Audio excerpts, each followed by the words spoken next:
Hey everyone, I'm Dynamic John of Dynamic Carpet Care, and a question I get asked all the time is, how do I get grease stains out of the carpet?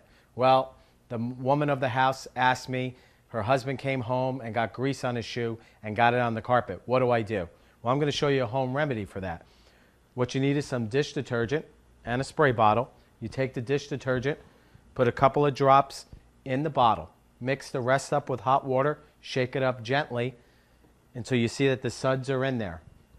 Then you take the area, spray the spot, wipe it with a damp white cloth, see that the stains are coming up, look at the cloth and see that they're coming out. Take your shop vac and go over that area to make sure that they're coming out completely and you're pulling the moisture out. So I hope this home remedy to get grease stains out of your carpet helped. If not, contact a local professional or contact me at www.dynamiccarpetcare.us. And remember, keep it clean, my friends.